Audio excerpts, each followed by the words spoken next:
Hi, welcome to this live webinar where we're a few minutes late, and that's because I've got a clock that doesn't quite work well enough. But welcome today, and to join us where we're going to look at the implication of medical cover for expats living and working abroad. It's a thorny subject, and often when you're in a contract in the Middle East, you might be very focused on private medical cover, providing for all your needs. In an EU environment, it can be slightly different, where you have social and state cover, which can provide you with the care that you need. But when you're relocating abroad and living abroad for a temporary or longer period of time, what are the issues that are involved for you, and how is that going to impact you when you're living and working abroad? So those are the issues that we're looking at today in this live webinar. So sorry for the fractured start.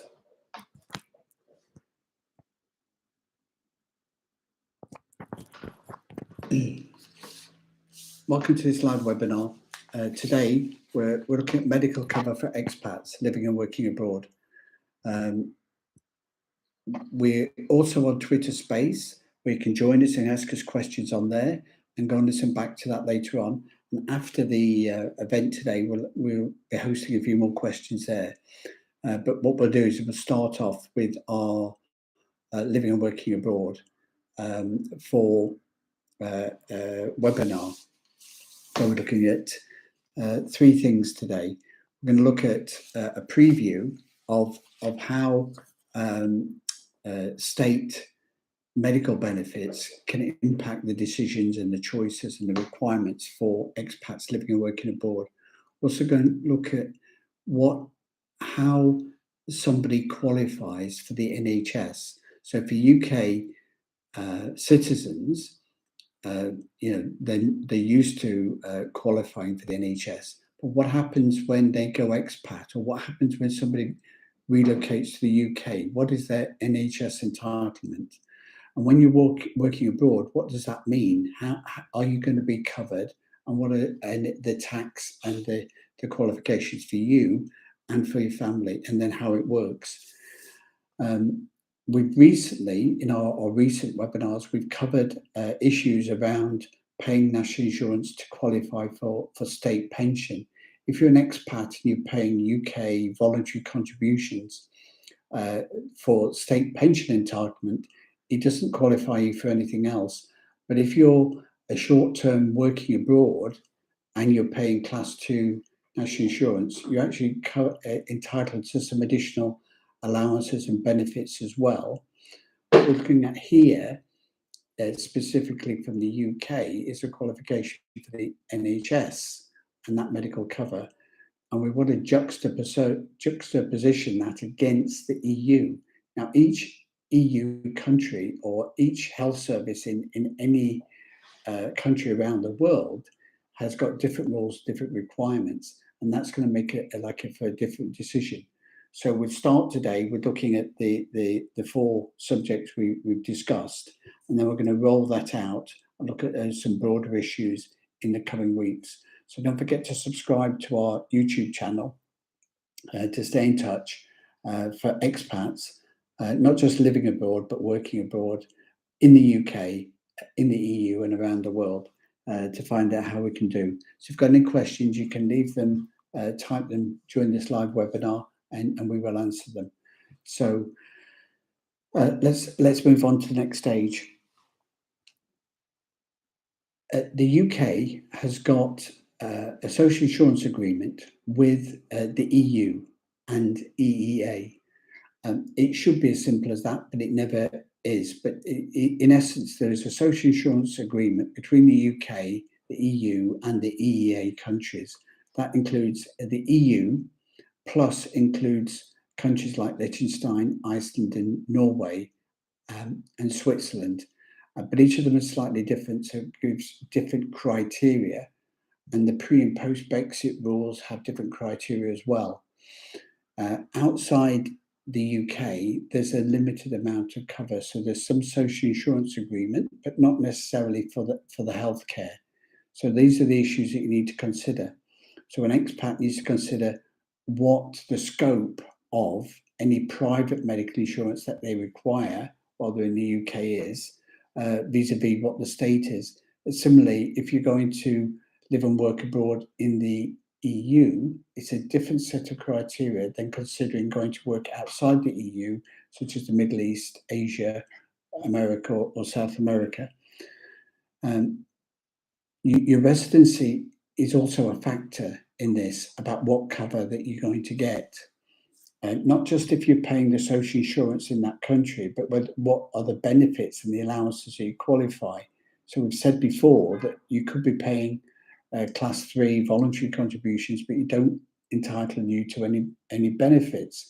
You could be paying social insurance in another country where you're working temporarily, but you don't necessarily qualify for allowances or benefits, or they're significantly different to what you might expect in your home country. So those are the issues that we're covering here today in this webinar. So watch on and subscribe to keep in touch with what we're doing. When an expat gets a resident permit in another country, it gives them a right of residency, but it's not the same as a permanent residency. So a permanent residency under international law, as well as EU law, after 5 or more years, qualifying for that status gives you the equivalent of citizens' rights in that country without necessarily having a passport or a right to vote. And therefore, you should be able to get equivalent medical cover for that period. So it's if you've got permanent residency, your healthcare needs accommodated. But on the shorter term residency permit, that is not necessarily the case. And again, different countries may make different requirements. So, for example, in Cyprus, in the EU, the medical cover is available, but the residency permit requirements requires you to have repatriation as part of your national insurance, because it's not part of the social or healthcare system within Cyprus. And so it does require an element of private medical cover for expats. So where you live is of essence to the decisions that you need and the cover that you need for your family, for your business, for your employees. So it's not where you're from, it's where you're working as well that impacts on these decisions. So for more information and guidance, you can contact us. We offer a free review as an introduction to our services where we can give you more information, or you can subscribe as a retained client. We can start advising you straight away and giving you credit towards further advice and returns later on. So now I want to, the next part of the webinar, we're going to look into more detail about what qualifies you for NHS treatment. So a UK resident would say, well, I'm qualified for the NHS, and that's generally correct. But there is actually a definition that you need to consider and meet. And so for expats that have been living abroad, working abroad, or for new expats relocating into the UK, the actual specific criteria qualification, the NHS, can be a factor. And the qualification criteria is based upon the same criteria that the HMRC have to say that you're ordinarily resident in the UK. So if you're ordinarily resident in the UK, you qualify for the NHS. If you're a British citizen with a British passport, then you have the right to be resident in that country, and therefore you can normally qualify for NHS. However, ordinarily resident means that you must have a regular lifestyle and be settled in the UK. So if you've got a citizenship, but you're not living in the UK, it's not necessarily going to entitle you to the NHS treatment. You've got to also normally live in the UK to be deemed to be ordinarily residents. So what is your mode of life and your lifestyle? So if you've got a UK base, but most of your time is spent abroad, then you're not necessarily going to be defined as ordinarily resident. So even a British citizen that's been living and working abroad could be deemed to be not ordinarily resident and therefore not qualify for NHS treatment. Okay. Now, specifically, NHS treatment would exclude short stays. So if you've got the right to visit the UK for a short stay between 1 day and 3 months, the 90-day short stay rules, then potentially you could get the primary free NHS treatment in the UK, but not the secondary level of treatment. So we'll look at that in a bit more detail later on. So short stay trips, even for non-EU citizens as well as EU citizens, does give some access to NHS cover.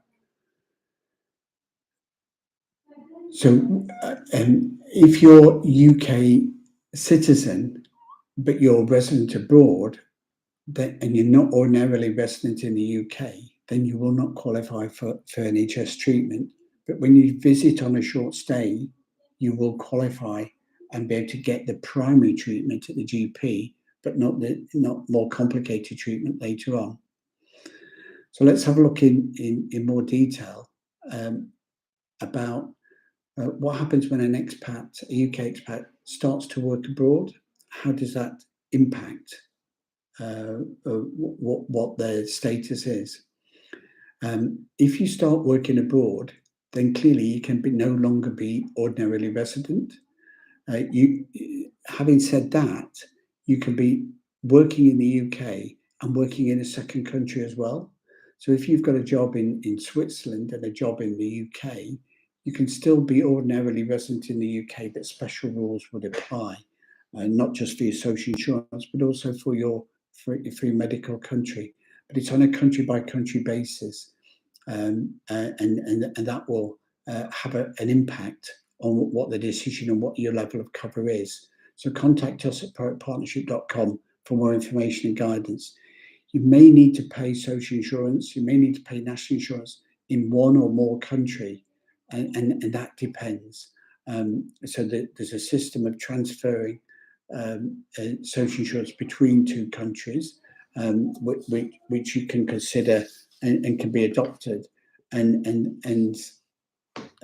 you need to decide whether you need that certification to be able to qualify for the healthcare back in the UK or in another country. So if you're working up to 2 years on a short-term contract abroad, then you need to consider what action you need to take to retain your residence and your liability to full NHS cover in the UK, and whether you need to be paying class 2 or class 3 national insurance in the UK, or whether your employer will continue to pay it in the UK or abroad. Another factor to consider is that to qualify for UK NHS treatment as being ordinarily resident, if you're not a British citizen, then you must have either settled status or pre-settled status, or leave to remain, or indefinite leave to remain.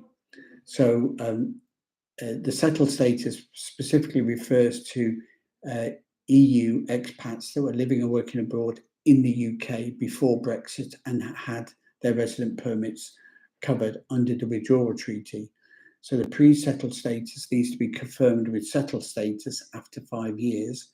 So settled status is equivalent to a permanent residency, but that will not disappear and be time limited in terms of requiring you to be in the country at a certain time. So upgrading your pre-settled to settled status would be important for a UK expat living and working abroad in the UK. And that would qualify somebody from the EU to live and work and qualify for NHS treatment in the UK. The leave to remain is for EU expats post-Brexit, or for EU expats from around the world looking to live and work in the UK.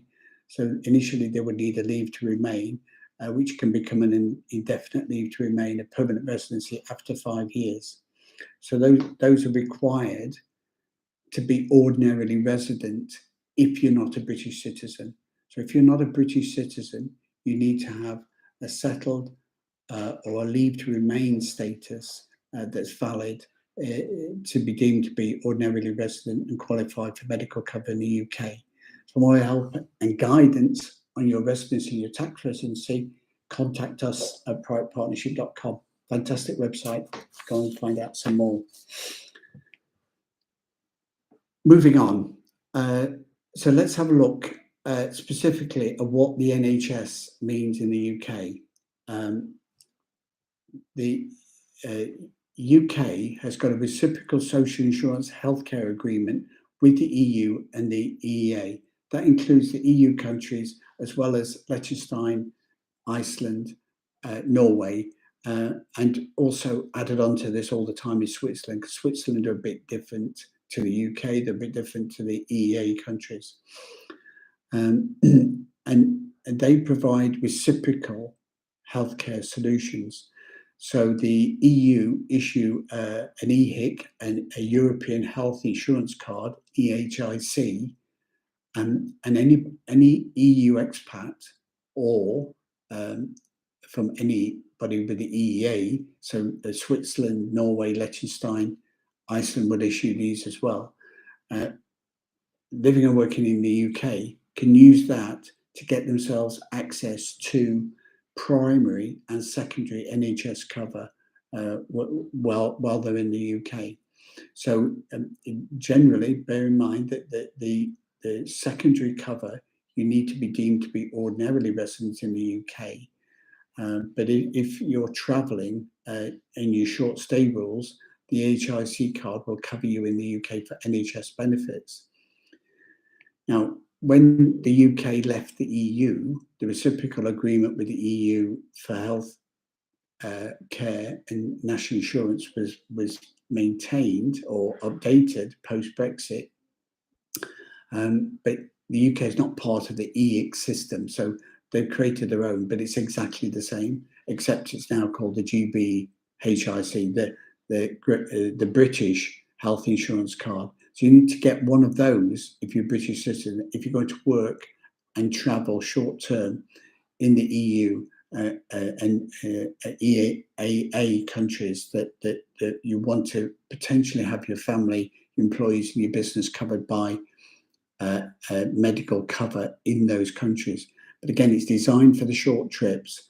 The UK GB card for health insurance works in other countries where the UK have got a reciprocal agreement for social insurance and healthcare. And they work for short stay rules. So if you're going up, if you're regularly traveling between the two countries, if you're working in more than one location, especially in the EU, you should have your GB HIC card or your EHIC, your health insurance card for your European or your British health insurance card, so that when you're traveling between your two work locations or your two living locations, you can be ensured that you're covered and you get in-state medical cover on a reciprocal basis for those two jurisdictions. Longer term stay requires different requirements, and there's two ways to look at it. So first of all, let's look at people that are living and working abroad, but on a relatively short period of time, for 2 or 3 years.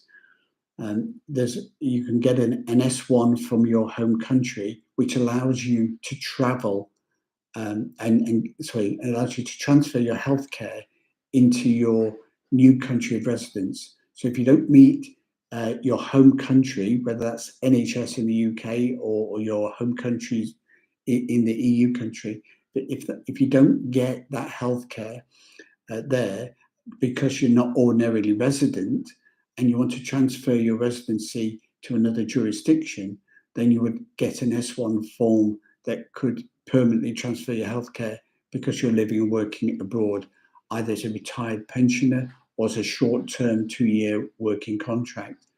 It may be that the cover that the certification that you're looking for will be covered under an S2 or a provisional replacement certificate, but that will give you the cover that you needed to go to your new country of residence and entitle you to potentially state benefits there. That is not a requirement of national insurance or social insurance. It is a requirement of whether you qualify for healthcare. And therefore it's a slightly different set of rules, but they are connected.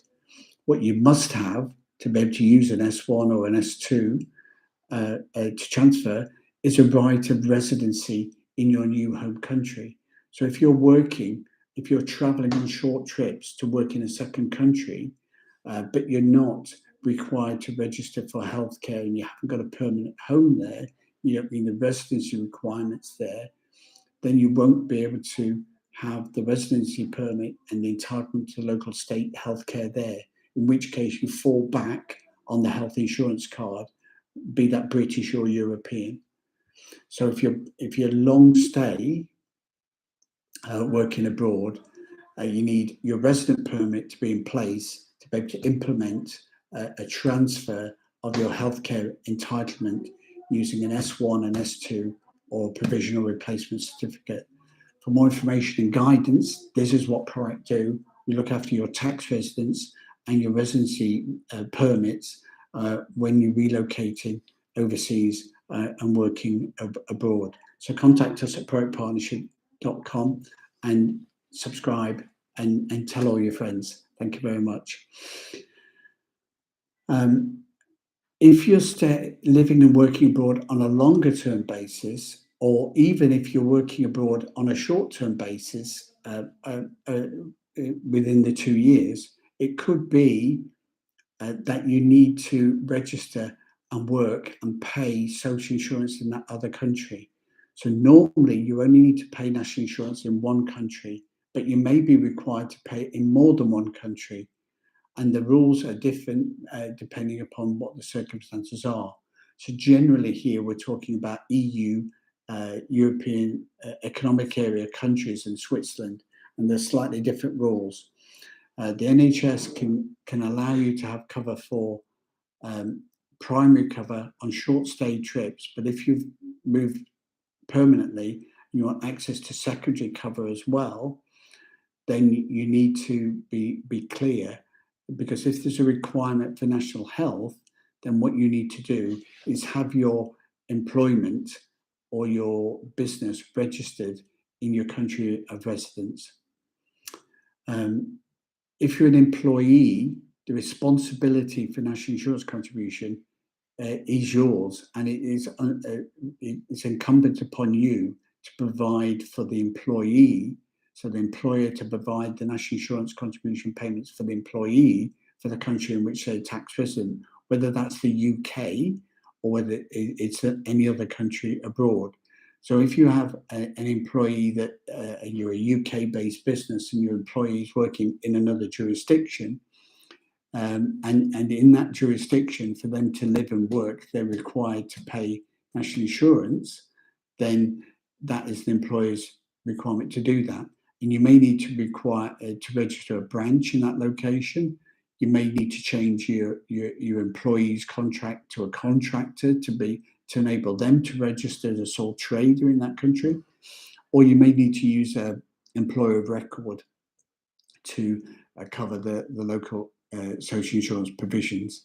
Again, those type of issues are things that we cover in ProAct, and you can contact us for more information and guidance on that.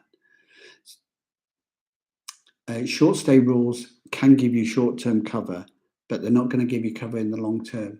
So contact us at proactpartnership.com if you're not sure if your employer has got you covered, or if your family is going to be covered, or when you live and work abroad, what you need. You may need private medical cover. you may be able to get access to health cover in the UK or abroad. So the UK NHS does offer some free cover around primary cover, as long as you're on a short stay trip or legally resident in the UK. What we're going to look at in the coming weeks is the rules of residency rules to get healthcare in different EU countries, and what the residency permit requirements are in various countries that would determine whether you need a private medical or what type of insurances that you need as a UK resident. And also take a deeper dive to look at what the NHS does cover as opposed to what it doesn't cover under primary and secondary cover. So it's a complex area. You may need a resident permit. You may need a tax registration. You may need to be paying national insurance or social insurance in the country in which you're living and working abroad. You may need to pay it in more than one country if you're working in more than one country. And it depends. In the UK, it depends upon where you're ordinarily resident to qualify for NHS. And if you're not, how can you get that cover? You can't get NHS cover if you're not ordinarily resident. Therefore, you need to consider what you need to do to get state healthcare, if that's your requirement, in the country in which you are working and tax resident, or you need to make sure you've got private insurance cover in place to cover you for those eventualities. It is quite complex. Join us in this series in the coming weeks as we cover the different issues for the different countries. Thanks very much for listening, and we'll see you again next time. Don't forget to subscribe before you finish and share. I don't mind if you share it on any social media platform you like, but tell others and join the group of people living and working abroad.